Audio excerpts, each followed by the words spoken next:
As-tu déjà ressenti cette douleur d'être ignoré par la personne que ton cœur a choisie? Comme si tu étais invisible pour celle qui occupe tes pensées jour et nuit. C'est l'erreur fatale que beaucoup commettent, éloignant à jamais l'amour qu'ils désirent si ardemment.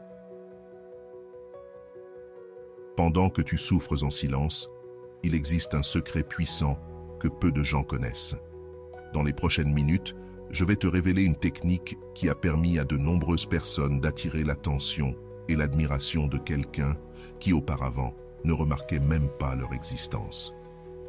Ce que tu vas apprendre ici ne sont pas des astuces superficielles, mais une sagesse millénaire issue du stoïcisme.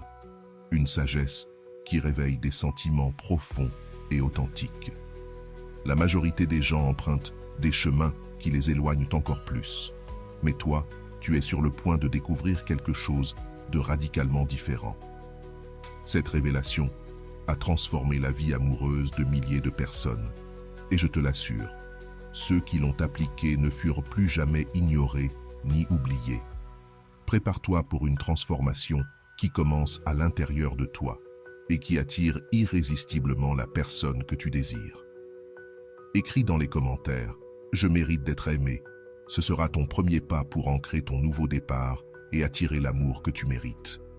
Il y a quelque chose qui tue l'intérêt plus vite que tout, la supplication constante d'attention.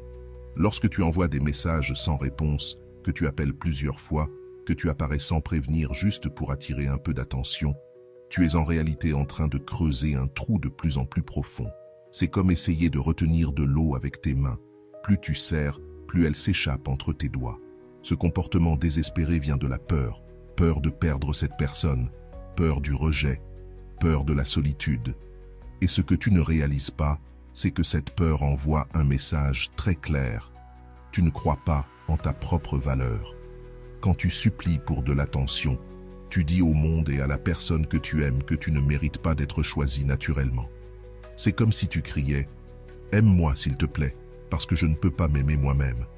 Et tu sais ce qui se passe? L'autre personne finit par y croire aussi. C'est une prophétie auto-réalisatrice. Plus tu supplies, moins tu es attirant, moins tu reçois d'attention, ce qui t'amène à supplier encore plus. Un cercle terrible qu'il faut briser maintenant. Si ce contenu résonne avec toi, je te remercie pour ta présence. Tu peux me soutenir en laissant un like et en t'abonnant pour qu'ensemble, nous puissions partager ces enseignements façonnés par l'expérience. Les anciens stoïciens avaient déjà compris cela il y a des milliers d'années. Ils savaient que notre bonheur ne peut pas dépendre de choses hors de notre contrôle, comme l'amour ou l'attention d'une autre personne.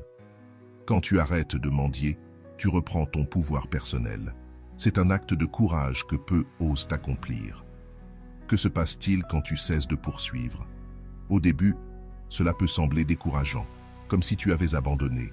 Mais en réalité, c'est tout le contraire. Tu crées de l'espace, un espace pour que l'autre personne puisse te manquer, un espace pour qu'elle réalise ta valeur, un espace pour que le désir naturel puisse refleurir. La nature humaine fonctionne ainsi. On tient pour acquis ce qui est toujours là, disponible, en train de quémander notre attention. Pense à ta propre réaction lorsque quelqu'un semble indifférent. Tu te demandes « Pourquoi ? Qu'a-t-il de spécial pour ne pas avoir besoin de mon approbation ?» Et soudainement, tu veux la sienne. C'est exactement ce qui se passe quand tu arrêtes de mendier. Tu redeviens un mystère. Mais attention, cela ne signifie pas faire semblant d'être indifférent ou jouer à des jeux émotionnels. La différence réside dans l'intention. Il ne s'agit pas de manipulation, mais de véritable amour-propre. Quand tu cesses de mendier, tu ne cherches pas à provoquer la jalousie, ni à forcer une réaction. Tu tournes simplement ton attention vers toi-même, ta vie, tes intérêts. Le premier pas est d'accepter la réalité telle qu'elle est. La personne que tu aimes ne répond pas comme tu le souhaiterais. Ça fait mal, mais résister à cette réalité ne fait qu'ajouter à ta souffrance. Accepte ce qui est, respire profondément et choisis consciemment de lâcher prise. Ce n'est pas facile, mais c'est libérateur. Le deuxième pas consiste à établir une période de recul. Ne l'annonce pas de manière dramatique avec des phrases comme « Je ne vais plus te contacter ». Ce serait encore une forme de supplication. Arrête-toi simplement, sans drame, sans bruit, et utilise ce temps pour redécouvrir qui tu es en dehors de cette relation. Durant cette période, permets-toi de ressentir toutes les émotions qui surgissent. Il y aura des doutes, des peurs, peut-être même des regrets. Tu te demanderas peut-être, et si je ne reçois plus jamais d'attention de cette personne? Laisse cette question venir, reconnais-la, mais ne la laisse pas guider tes actions. Rappelle-toi, tu es en train de prendre soin de toi. Le troisième pas, peut-être le plus important, est de remplir ton temps avec des activités qui te font du bien. Pas juste pour te distraire, mais pour reconnecter avec tes passions, tes talents, tes amis. Plus tu te souviens de qui tu étais avant cette obsession, plus tu deviens fort. Et plus tu deviens fort, plus tu deviens attirant. Non seulement pour la personne que tu désires, mais aussi pour tous ceux qui t'entourent. Les premières semaines seront les plus dures. Tu seras tenté d'envoyer un message, de vérifier s'il ou elle est en ligne, de trouver une excuse pour faire contact.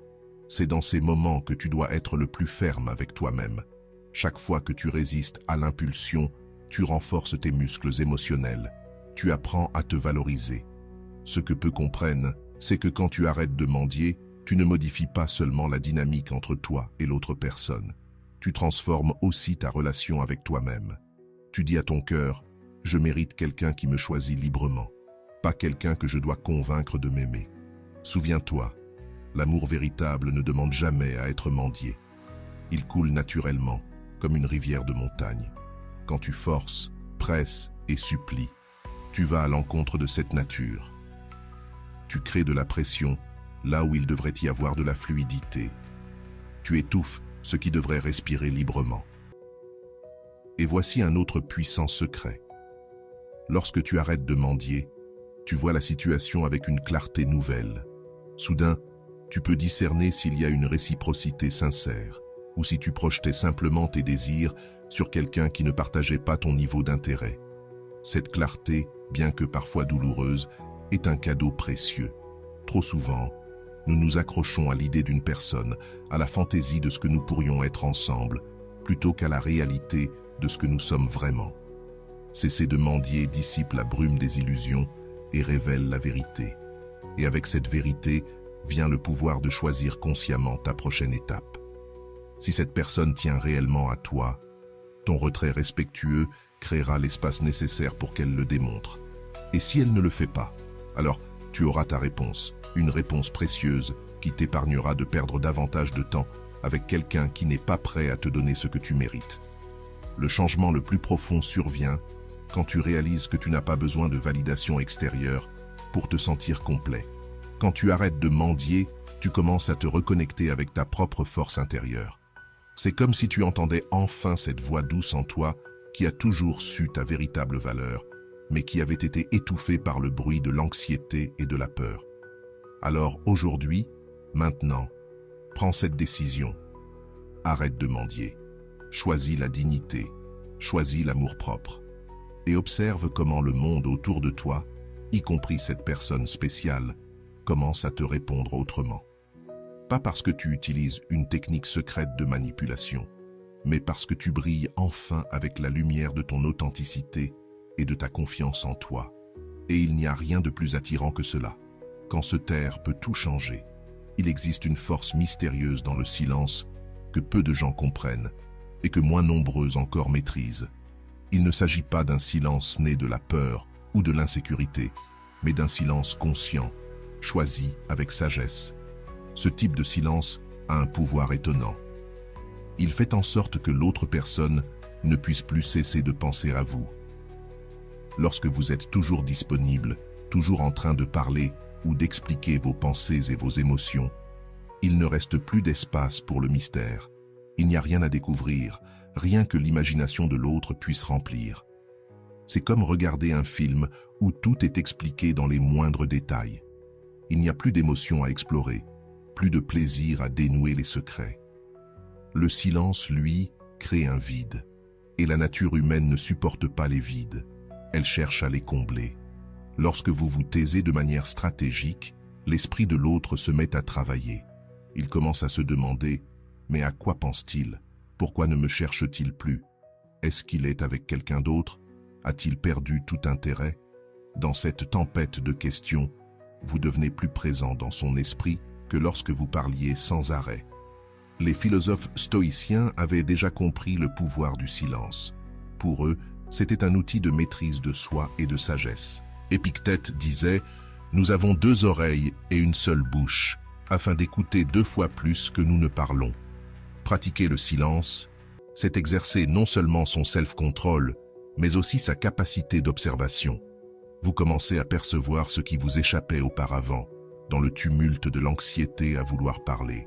Mais attention, le silence puissant n'est pas une arme, ni une punition destinée à faire souffrir l'autre.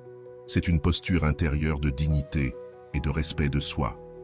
C'est vous qui, sans un mot, affirmez que votre paix intérieure vaut plus que la validation extérieure. Quand vous arrêtez d'envoyer ce message anxieux, « Est-ce que tout va bien? J'ai dit quelque chose de mal. Pourquoi m'ignores-tu » Quelque chose de surprenant se produit. L'équilibre émotionnel change. Ce n'est plus seulement vous qui portez la relation. L'autre commence aussi à ressentir le besoin de contribuer. Le silence n'est pas une démission. C'est parfois un acte de foi. Foi que, si cet amour est véritable, il trouvera naturellement le chemin du retour sans que vous ayez à supplier. Foi que votre valeur ne diminue pas avec l'absence temporaire de quelqu'un. Foi que ce qui doit être sera, sans que vous ayez à forcer les choses. Quand vous sentez l'envie de rompre ce silence, de relancer la conversation, de faire ce fameux appel, respirez profondément. Demandez-vous, suis-je en train de chercher une connexion sincère ou seulement un moyen d'apaiser mon anxiété? La réponse est souvent déjà en vous, si vous avez le courage de l'écouter. Pratiquez de petits silences dans votre quotidien. Lorsqu'on vous pose une question, ne répondez pas immédiatement. Prenez quelques secondes pour réfléchir vraiment à ce que vous voulez dire. Dans vos conversations, entraînez-vous à écouter davantage et parler moins. Vous serez surpris de constater à quel point vos paroles prennent de la valeur lorsqu'elles deviennent rares, et donc précieuses. Un autre pouvoir du silence, c'est qu'il vous donne le temps de vraiment ressentir vos émotions avant d'y réagir. Combien de fois avez-vous regretté une phrase prononcée trop vite, sous le coup de la colère ou de la peur? Le silence vous offre un espace sacré entre le stimulus et la réponse.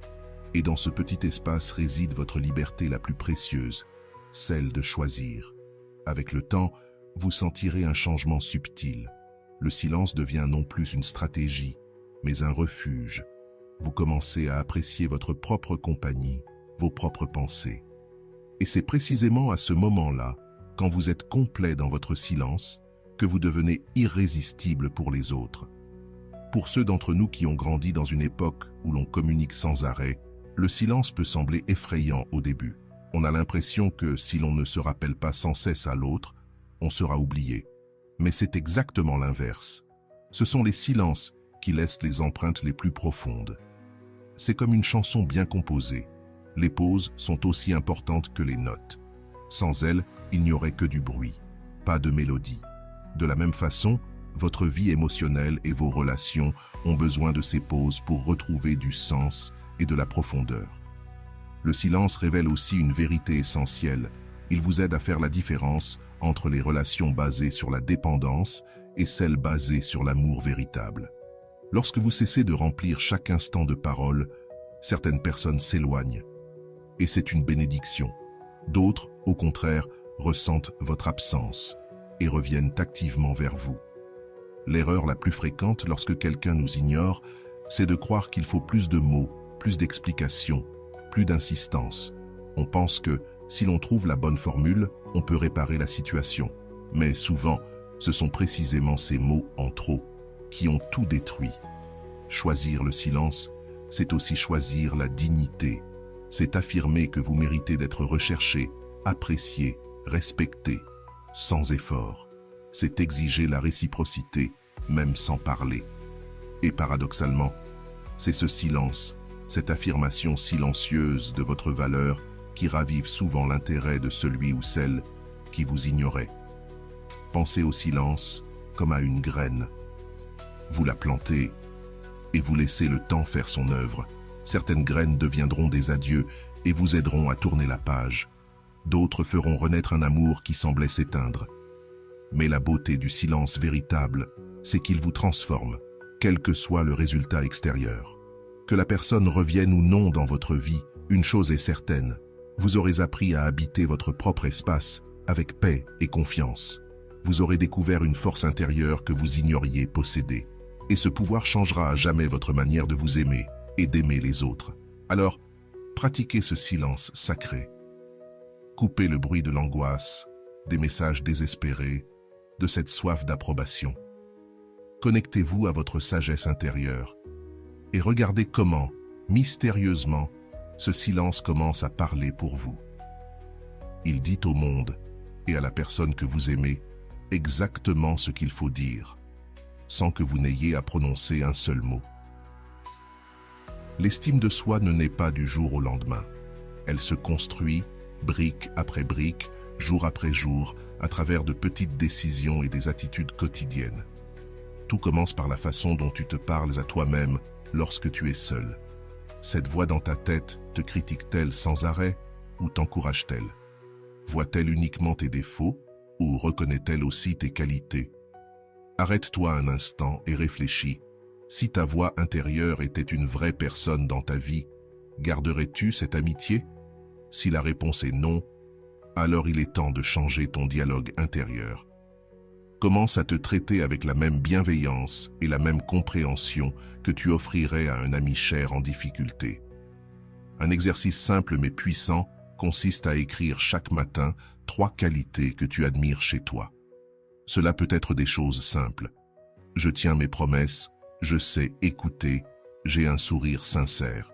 Avec le temps, cette liste s'agrandit et tu commenceras à percevoir ta valeur avec plus de clarté et de constance.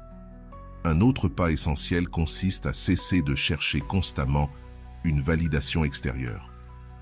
Quand tu dépends de l'opinion des autres pour te sentir bien, tu remets le contrôle de ton bonheur entre leurs mains. C'est comme donner la télécommande de ta vie à quelqu'un d'autre et te plaindre ensuite du programme. Reprends cette télécommande. Apprends à célébrer tes petites victoires, même sans applaudissements. Tu as terminé un projet au travail? Prends un moment pour t'en féliciter, même si personne ne le remarque. Tu as surmonté une peur? Félicite-toi, même si personne ne sait ce que tu as traversé. Ces petites célébrations privées renforcent ta relation avec toi-même. Les personnes qui ont une forte estime d'elles-mêmes savent dire non quand c'est nécessaire. Elles comprennent que leurs limites sont sacrées et que les respecter n'est pas de l'égoïsme, mais une forme essentielle de soin de soi. En posant des limites saines, tu envoies un message fort. Je me respecte assez pour me protéger. Un piège courant est de croire que l'estime de soi signifie ne jamais avoir d'insécurité ou de doute. Ce n'est pas vrai. Avoir une bonne estime de soi, c'est reconnaître ses insécurités, mais refuser de les laisser diriger ses choix. C'est dire « Oui, cette situation me rend nerveux, mais je sais que je peux y faire face. » Quelque chose de profondément transformateur se produit quand tu développes cette force intérieure. Tu arrêtes d'accepter les miettes d'affection. Quand tu crois vraiment en ta valeur, tu ne tolères plus les relations à moitié, les gens qui ne sont là que par intérêt, ou les amours qui te laissent constamment dans le doute. Tu commences à attirer et à attendre des relations à la hauteur de la valeur que tu reconnais en toi. Et voici le plus fascinant.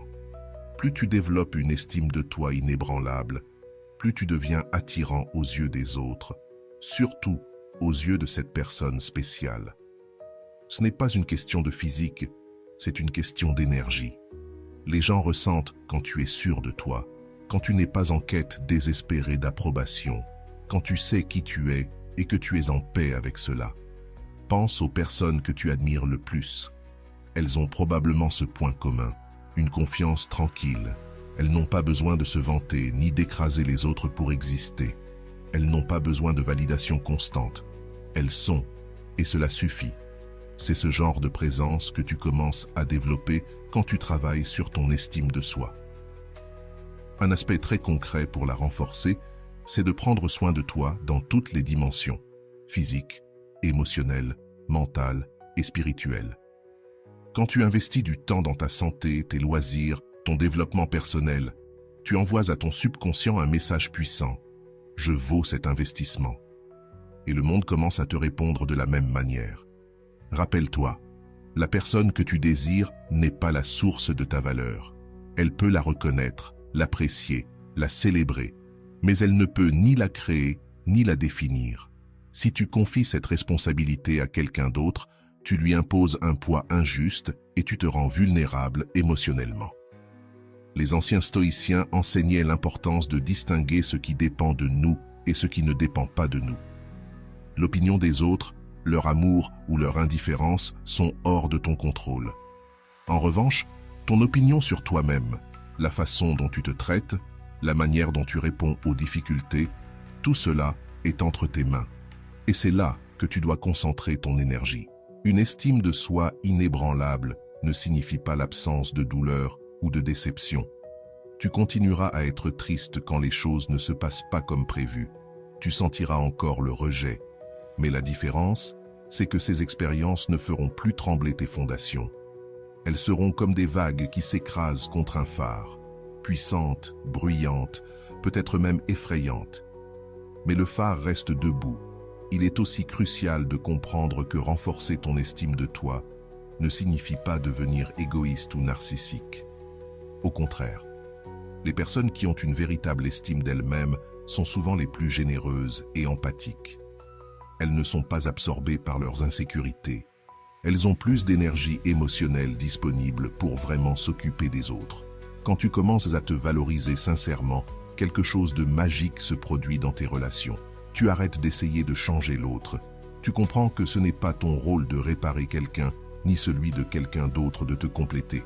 Tu cherches des relations de complémentarité, pas de dépendance. Et cela, c'est incroyablement libérateur, pour toi comme pour l'autre.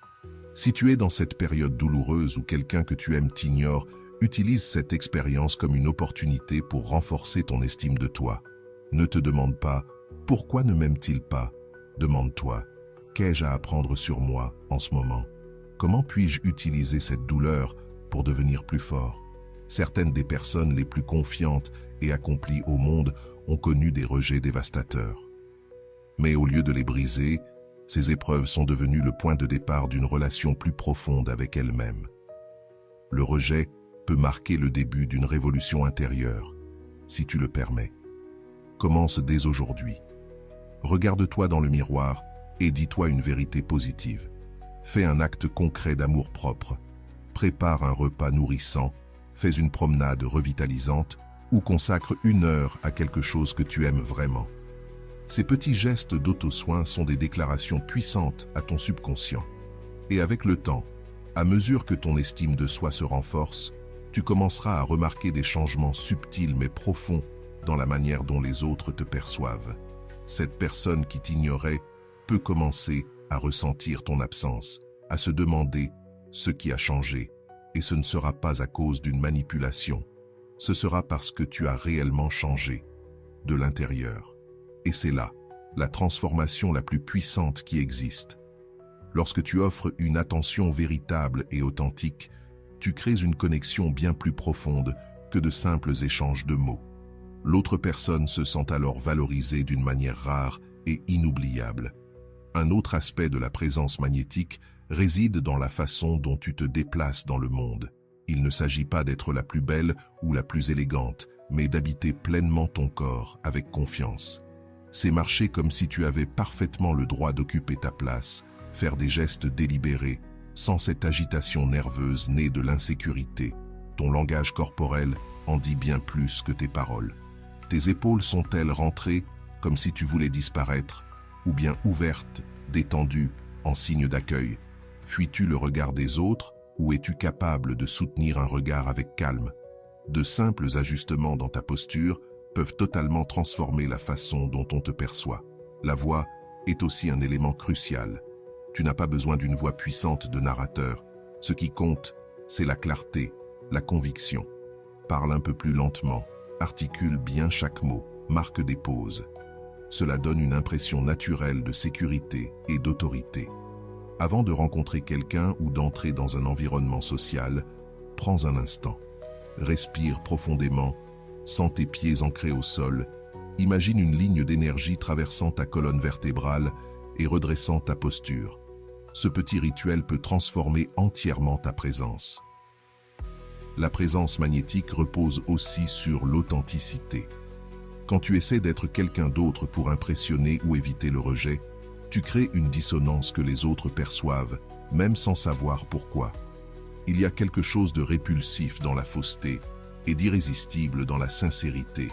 Être authentique ne signifie pas tout dire ou exposer ses insécurités. Cela veut simplement dire être en paix avec soi-même, ses qualités comme ses défauts. C'est cette tranquillité intérieure de celui qui n'a rien à prouver à personne. Un autre pilier de la présence magnétique, c'est la curiosité sincère. Lorsque tu t'intéresses réellement aux autres, à leurs idées, à leurs émotions, tu deviens naturellement plus captivant. On est attiré par ceux qui posent des questions avec enthousiasme et non par ceux qui attendent juste leur tour pour parler. Beaucoup croient qu'ils doivent impressionner les autres avec leur réussite, leur intelligence ou leur savoir. Mais en réalité, ce que l'on retient, ce n'est pas ce que tu dis, mais ce que l'on a ressenti à tes côtés. Et lorsque tu fais que quelqu'un se sente écouté, compris et apprécié, tu laisses une impression profonde. Le silence fait aussi partie de cette présence. Savoir quand parler et quand se taire. Ne pas ressentir le besoin de combler chaque vide par des mots est une marque de sécurité intérieure qui fascine. Ta façon d'affronter les défis joue aussi un rôle. Aborder les problèmes avec calme, sans drame, montre une force tranquille. Il ne s'agit pas de nier tes émotions, mais de les gérer avec maturité et concentration. La générosité émotionnelle est un autre élément clé. Être capable de féliciter sincèrement, de célébrer les réussites des autres sans jalousie, d'offrir du soutien sans rien attendre en retour. Cette richesse intérieure crée une énergie positive autour de toi qui attire naturellement les autres. Rappelle-toi, la présence magnétique n'a rien à voir avec la manipulation. Elle consiste à amplifier ce qu'il y a de meilleur en toi, à retirer les barrières de peur, d'insécurité, les blessures du passé, pour laisser rayonner ta lumière naturelle. Un exercice puissant consiste à observer les personnes que tu trouves magnétiques. Pas pour les copier, mais pour comprendre ce qui résonne en toi. Souvent, ce que nous admirons chez les autres est déjà présent en nous, à l'état latent. Cette observation peut réveiller ton propre pouvoir de magnétisme personnel. Et puis, il se passe quelque chose de surprenant. Cette personne qui t'ignorait commence à ressentir ton absence d'une nouvelle manière. Ce n'est plus l'absence de messages ou d'échanges, mais celle d'une énergie unique. Cela éveille parfois un désir de renouer. Et même si cette personne ne revient pas, d'autres viendront à toi. De nouvelles relations, de nouvelles opportunités apparaîtront, souvent quand tu t'y attends le moins. Souviens-toi, développer ta présence magnétique est un chemin, pas une destination. Il y aura des jours où tu te sentiras fort et centré, et d'autres où de vieilles insécurités referont surface. C'est normal. L'important, c'est de continuer sans te juger. Commence à pratiquer dans les interactions quotidiennes. Écoute avec toute ton attention. Pose des questions sincères. Complimente de manière spécifique et honnête. Ces petits gestes, répétés chaque jour, transformeront profondément ta présence. Et alors, presque comme par magie, tu réaliseras que tu n'as plus besoin de courir après personne. Ce seront les autres, y compris cette personne spéciale, qui seront attirés vers toi. Non pas à cause de tes efforts ou de tes demandes, mais simplement à cause du pouvoir magnétique de ta présence authentique. Se permettre de montrer ses propres faiblesses, non pas de manière dramatique ou manipulatrice, mais avec honnêteté et dignité, crée un espace où l'autre personne se sent également en sécurité pour s'ouvrir. Partager une peur, une insécurité ou un espoir secret peut générer une intimité émotionnelle plus profonde que des années de conversations superficielles. La nostalgie est un déclencheur émotionnel particulièrement puissant. Notre cerveau a tendance à stocker les souvenirs heureux avec une intensité particulière. Lorsque tu évoques avec délicatesse des moments significatifs vécus ensemble par exemple, Tu te souviens de cette fois où on s'est perdu pendant le voyage et où on a découvert cet endroit incroyable? Tu ne rappelles pas seulement ce souvenir, mais tu réactives toutes les émotions positives associées à lui. Il est important de le faire subtilement et au bon moment.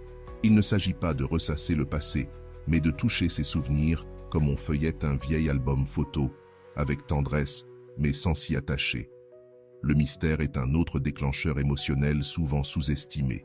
Les êtres humains sont naturellement curieux et attirés par ce qu'ils ne comprennent pas complètement. Lorsque tu gardes certains aspects de toi discrets, comme un livre dont on n'a jamais lu la dernière page, tu crées un intérêt constant. Ce n'est pas un jeu, ni une fausse image, mais une invitation à laisser l'autre te découvrir progressivement. Pense à ces relations qui se sont vite éteintes. Souvent, c'était parce qu'il n'y avait plus rien à découvrir, plus rien à apprendre. Ne cesse donc jamais de te développer. Cultive de nouveaux centres d'intérêt, explore de nouvelles expériences. Cette évolution permanente nourrit le mystère et maintient l'attraction. La surprise, lorsqu'elle est bien utilisée, est un déclencheur émotionnel immédiat. Pas besoin de gestes grandioses comme dans les films. Parfois, il suffit de se souvenir d'un détail mentionné des semaines plus tôt ou de faire quelque chose d'inattendu mais porteur de sens. Ce sont ces petites attentions qui créent les souvenirs les plus profonds. Le rire partagé est un autre déclencheur puissant et souvent négligé. Faire rire quelqu'un de manière forcée, mais avec un humour qui résonne avec sa personnalité, crée une connexion chimique immédiate. La science montre que le rire libère des endorphines et renforce la complicité. Deux personnes qui rient ensemble se sentent soudain du même côté, même si elles étaient en conflit quelques instants plus tôt. Le toucher, lorsqu'il est approprié et respectueux, est un déclencheur émotionnel fondamental. Nous sommes des êtres physiques, et le contact peau à peau libère de l'ocytocine, l'hormone de l'amour, générant des sentiments de connexion et de confiance. Un léger contact sur le bras pendant une conversation, un vrai câlin, ou simplement s'asseoir près de quelqu'un. Ces gestes silencieux peuvent parfois parler bien plus que 1000 mots. La rareté est un déclencheur émotionnel profondément ancré dans notre psychologie. Nous avons tendance à valoriser ce qui est rare ou peu accessible. Cela ne veut pas dire jouer à des jeux du style « je suis là, puis je disparais », mais comprendre que ta présence constante peut réduire, paradoxalement, ta valeur perçue.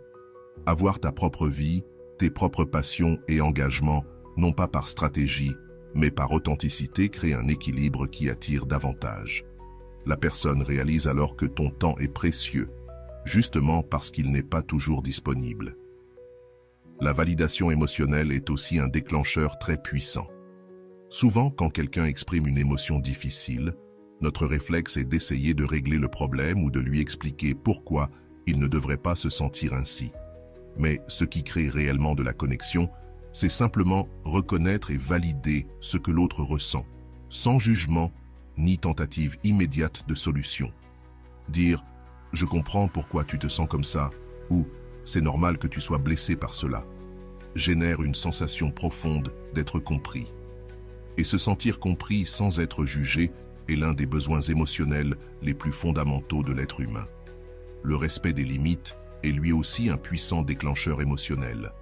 Montrer que tu respectes l'espace, le temps et les décisions de l'autre, même si cela signifie accepter un non, envoie un message de sécurité et de maturité.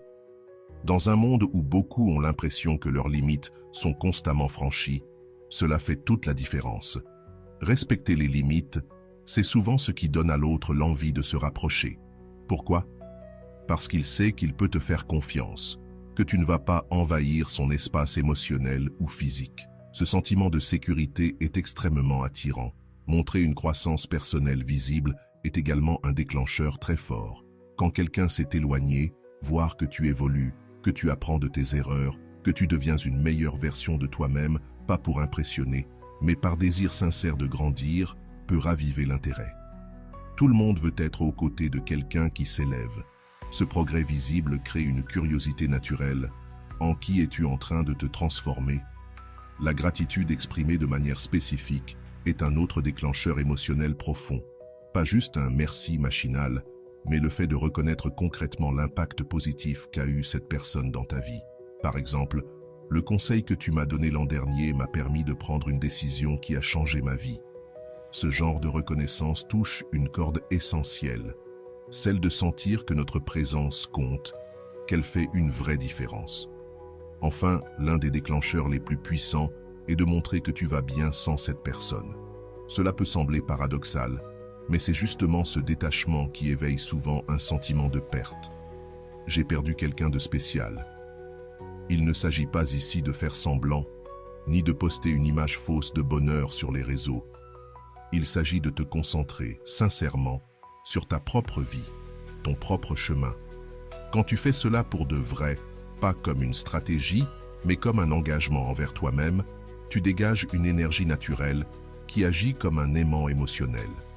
Souviens-toi, l'utilisation de ces déclencheurs émotionnels ne doit jamais être une forme de manipulation. Il s'agit de mieux comprendre la nature humaine et de créer un espace pour des connexions plus profondes et sincères. Ce qui fait la différence, c'est l'intention derrière chaque geste, chaque mot, chaque silence.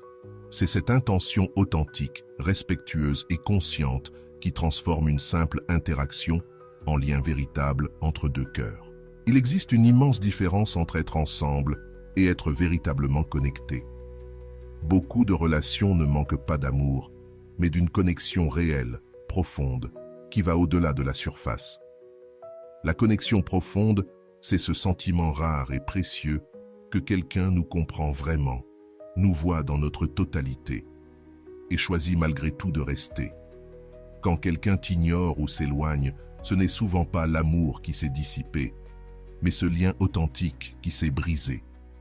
Et pour le reconstruire, il faut bien plus que des messages romantiques ou des cadeaux coûteux. Cela demande un voyage intérieur de ta part, mais aussi de l'autre personne. Le premier secret pour créer une connexion profonde, c'est l'écoute active. Pas cette écoute superficielle où l'on attend juste son tour pour parler, mais une écoute véritable, où tu absorbes vraiment ce que l'autre dit. Tu prêtes attention aux émotions derrière les mots, tu observes le langage corporel, tu poses des questions qui montrent un intérêt sincère. Essaye cela la prochaine fois que tu es avec une personne chère. Pose ton téléphone, regarde-la dans les yeux, écoute-la, comme si cette conversation était la plus importante de ta journée. Ne pense pas à ta réponse, ne ramène pas tout à toi. Sois juste pleinement présent. Ce simple changement peut métamorphoser la qualité de votre lien. Le deuxième pilier de la connexion profonde, c'est la vulnérabilité authentique. Dans notre société, on nous enseigne à montrer uniquement nos meilleures versions, à cacher nos luttes, à faire semblant de tout contrôler. Mais la véritable connexion naît précisément lorsque l'on baisse nos défenses et qu'on se montre tel que l'on est. Il ne s'agit pas de tout dévoiler d'un coup, ni d'utiliser la vulnérabilité pour manipuler émotionnellement. Il s'agit de partager, au moment juste, tes véritables espoirs, tes peurs sincères, tes rêves les plus profonds. Montrer tes cicatrices sans les utiliser comme des armes ou des boucliers.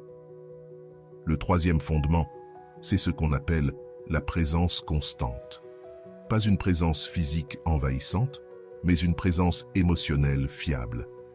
Être là, vraiment là, pas seulement dans les grands drames, mais dans le quotidien. C'est cette constance qui crée un sentiment de sécurité. Quand on sait que l'autre ne fuira pas à la première difficulté, alors on peut vraiment se relâcher. On peut s'ouvrir comme jamais auparavant, chose impossible dans une relation instable. Un autre aspect fondamental de la connexion profonde, c'est la croissance partagée. Les relations les plus riches sont celles où les deux personnes évoluent ensemble, apprennent l'une de l'autre, élargissent leur vision du monde. Ce n'est pas qu'une question d'intérêt commun, c'est une curiosité sincère pour l'univers de l'autre. Pose des questions. Quels sont ses rêves futurs, sa philosophie de vie, les leçons qui l'ont marqué? Ne demande pas seulement « Comment s'est passée ta journée ?» Demande plutôt « Qu'est-ce qui t'a fait réfléchir aujourd'hui ?» ou « Qu'as-tu appris récemment qui t'a surpris ?» Ce genre de questions ouvre la porte à des échanges bien plus profonds. L'acceptation sincère est aussi essentielle. Trop souvent, on confond amour et espoir que l'autre changera pour correspondre à nos attentes. Mais une vraie connexion naît quand on peut dire, avec nos mots et nos actes, « Je te vois tel que tu es, avec tes qualités et tes défauts, et je choisis de t'accepter entièrement. » Cela ne veut pas dire accepter les comportements toxiques ou irrespectueux. Cela veut dire reconnaître que nous sommes tous imparfaits, tous porteurs de parts d'ombre et de luttes intérieures. Offrir cette acceptation, c'est créer un espace sûr où l'autre peut être lui-même, sans peur du jugement. Le conflit sain est aussi une partie cruciale de la connexion profonde. Cela peut sembler paradoxal, mais les couples qui ne se disputent jamais n'atteignent que rarement une véritable intimité. C'est dans la manière dont on traverse les désaccords que se révèle la force d'une relation. L'art, c'est de savoir être en désaccord sans blesser, exprimer sa colère sans cruauté, chercher des solutions, pas des vainqueurs. Quand tu traverses un conflit difficile et que tu en ressors avec une meilleure compréhension de l'autre, votre lien en ressort plus fort, bien plus qu'après des moments simplement harmonieux. Le temps de qualité est irremplaçable. Pour bâtir une connexion profonde, il ne suffit pas de compter les minutes passées ensemble. Il faut créer des moments de vraie présence, sans distraction. Cela peut être une promenade sans téléphone, un repas sans écran où vous parlez vraiment, ou même un silence partagé. Ces instants simples, authentiques, laissent une empreinte émotionnelle bien plus forte que n'importe quel cadeau luxueux. Ce sont ces petits moments qui construisent, brique après brique, la force d'un lien durable. Le respect mutuel est le socle sur lequel repose toute connexion profonde. Et ce respect se voit dans les petits gestes, la façon dont tu parles, dont tu écoutes, dont tu respectes l'espace et les limites de l'autre. Quand le respect est là, la relation peut grandir naturellement. Beaucoup de gens se concentrent tant sur l'amour qu'ils oublient le respect. Mais sans respect, l'amour devient étouffant, possessif, voire toxique. Le respect, c'est l'oxygène qui permet au feu de l'amour de brûler doucement et sainement.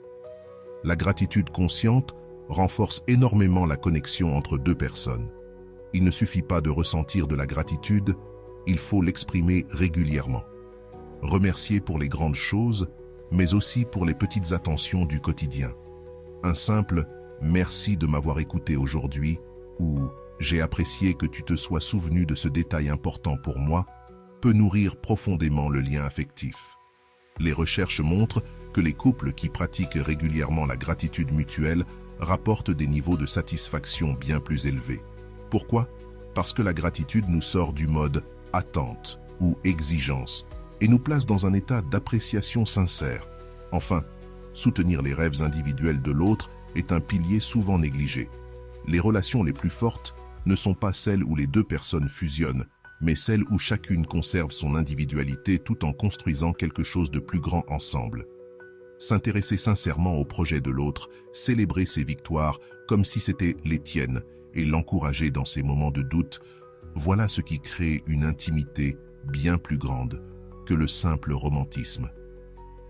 Cela montre que tu aimes cette personne, non pas pour ce qu'elle t'apporte, mais pour ce qu'elle est, dans sa globalité. La capacité de pardonner ne repose pas uniquement sur le rôle que l'autre personne joue dans ta vie. Elle est essentielle pour maintenir une connexion sur le long terme. Nous faisons tous des erreurs. Nous nous blessons, parfois sans le vouloir. La différence entre les relations qui durent et celles qui s'effondrent réside souvent dans la capacité à gérer la douleur, à comprendre les faiblesses humaines et à choisir de pardonner sans nourrir de rancune. Cela ne signifie pas oublier ou nier que quelque chose de douloureux s'est produit.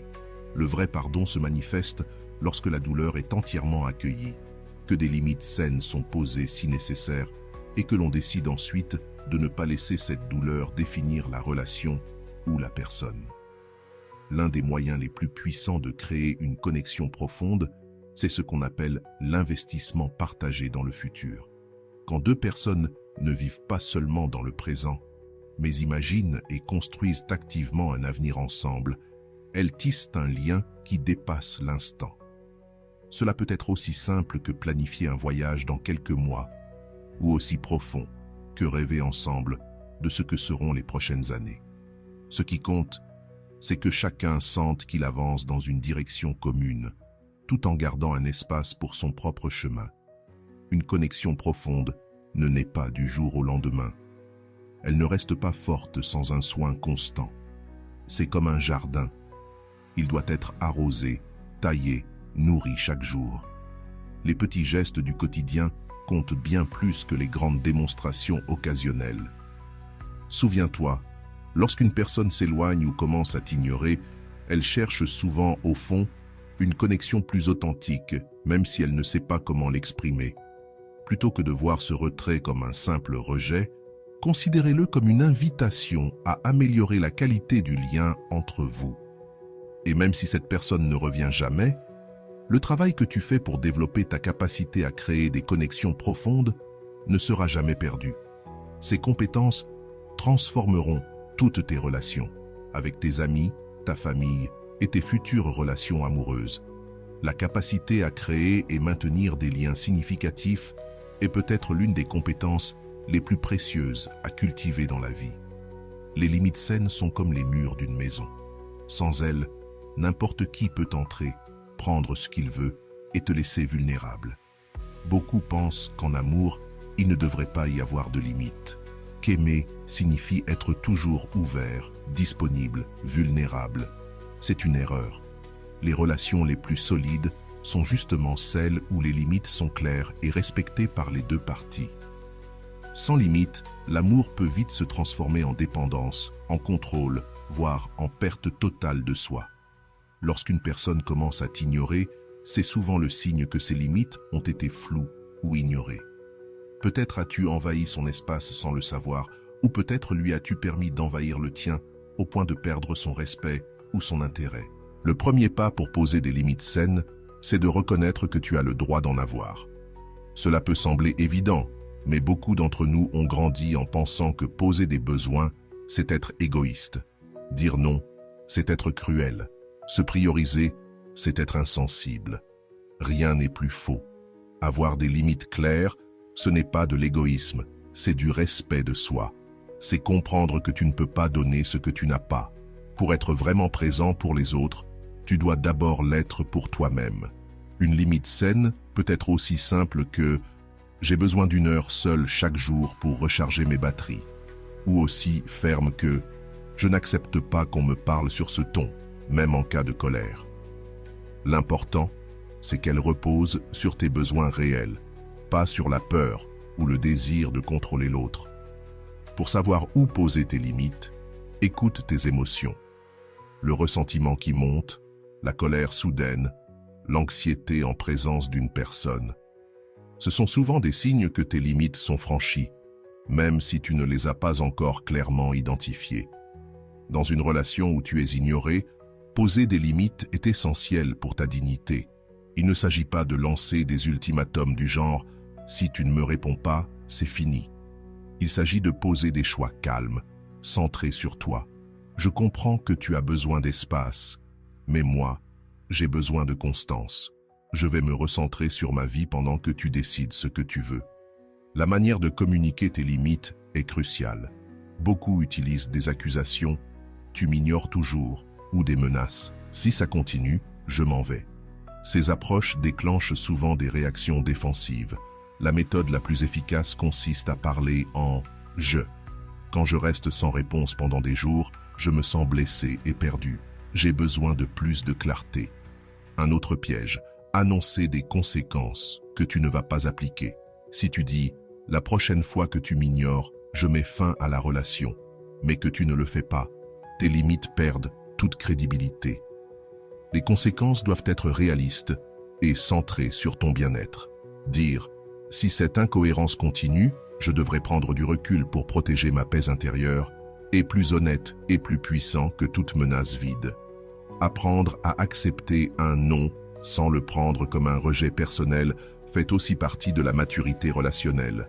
Respecter les limites de l'autre, qu'il s'agisse de temps, d'espace ou d'émotion, crée une connexion fondée sur le respect mutuel et non sur la culpabilité ou l'obligation.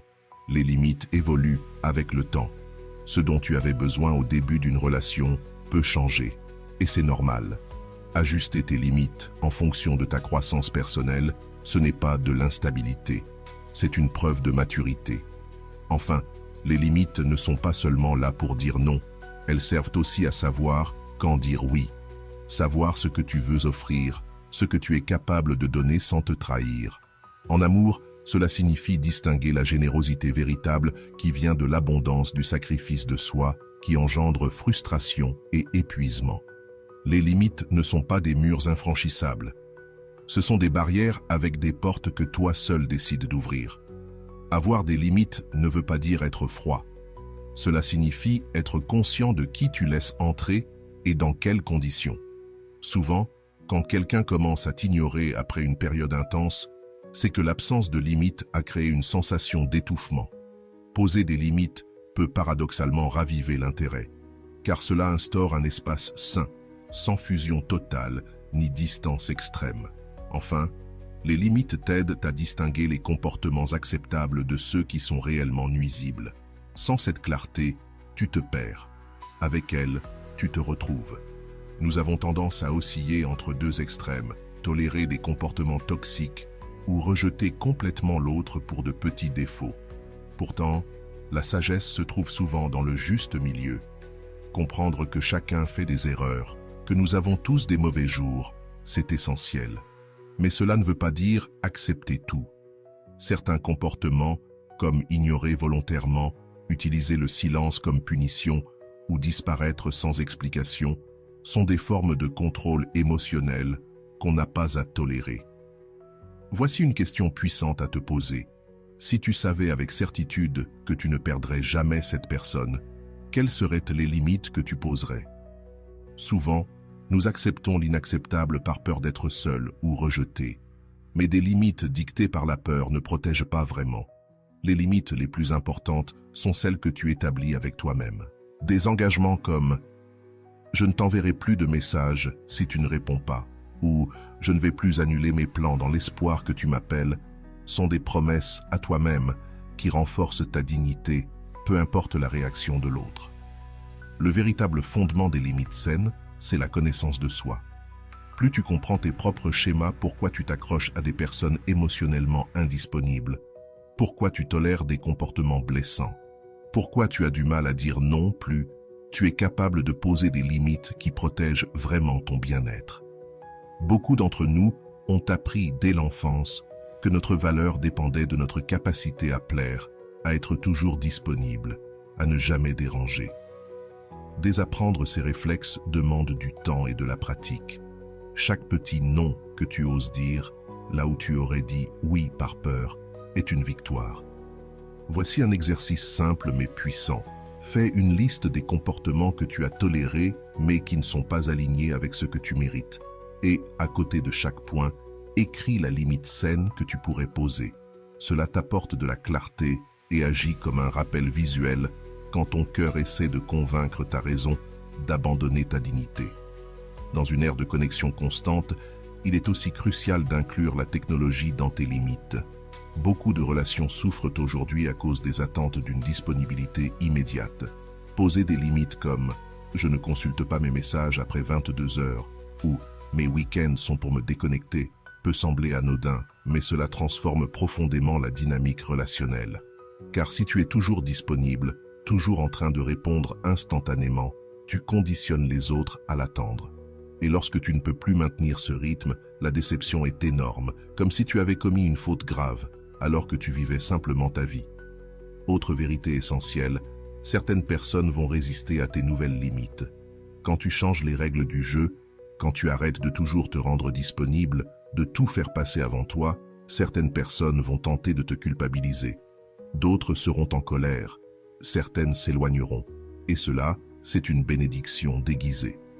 Ceux qui s'éloignent lorsque tu poses des limites saines sont justement ceux qui profitaient de ton déséquilibre émotionnel.